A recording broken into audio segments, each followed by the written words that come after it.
Hi everyone, Coach Sullivan here again with MJS Coaching Football. And quick background, this is my 38th year coaching football, and I've either been a defensive, offensive, or special teams coordinator as well as the head coach at both the collegiate and high school levels for all 38 years.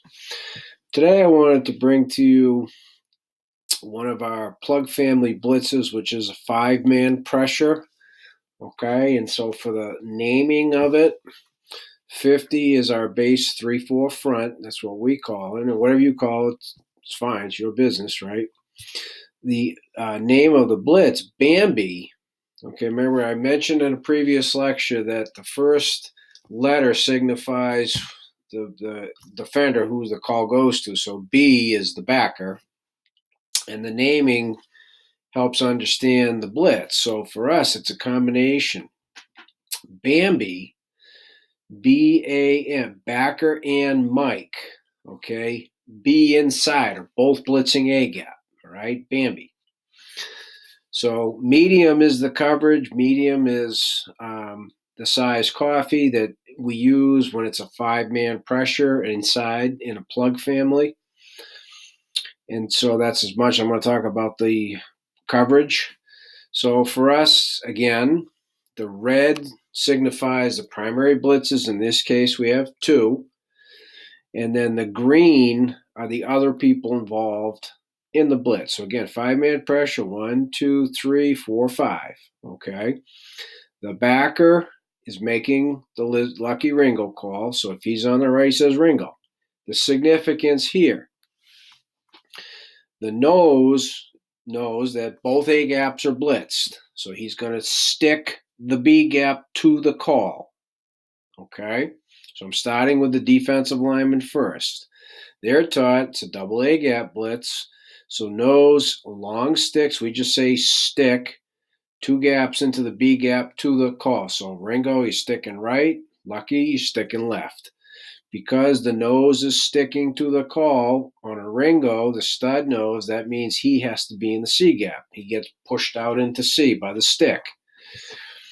Kind of similar to the rope concept with the secondary, they're all tied together. So when the nose is sticking into the B, that pulls in a slant mode the end into his B gap. A slant B gap, which means he's penetrating. He's not just reading and playing the B, he's penetrating B gap with what we call slant technique. We have all of these in other presentations, including techniques of defensive linemen. Okay? So nose sticks B to the call, right.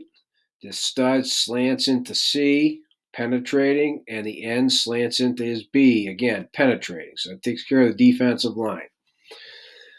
Now, both inside linebackers, as they're blitzing, their near edge read is the center. We are squeezing the center hard on this.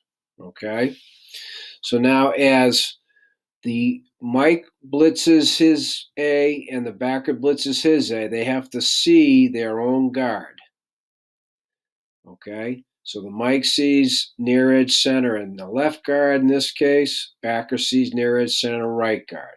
If they see their guard pulling away from them, they're screaming pull, pull, pull. So if the backer's guard pulls away from him toward the Mike reads out.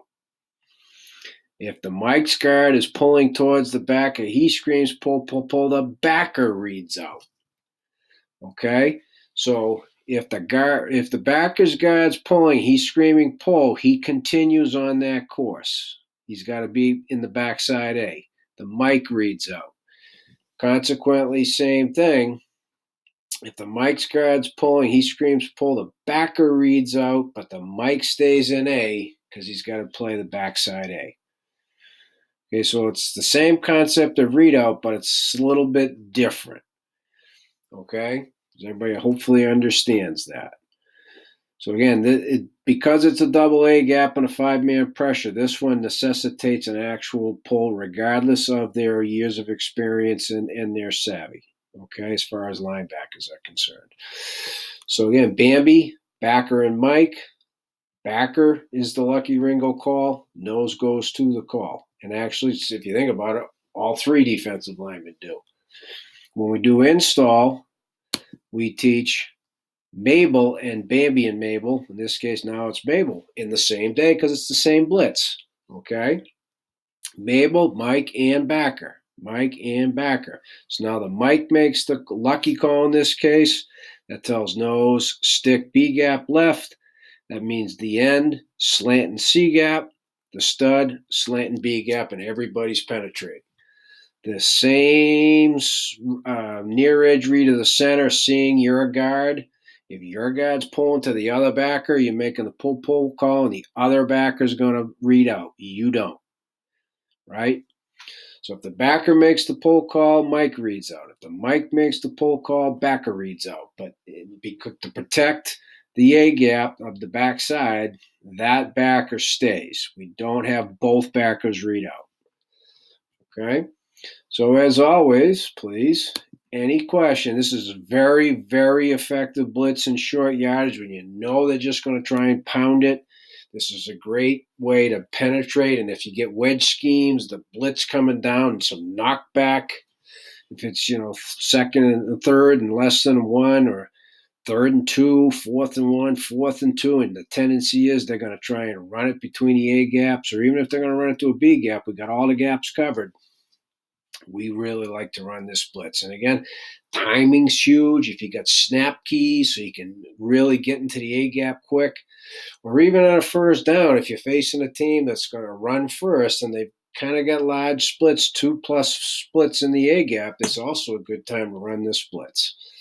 So any questions, please reach out to me at Coach MJS Sullivan at gmail.com, and I will be happy to get back to you.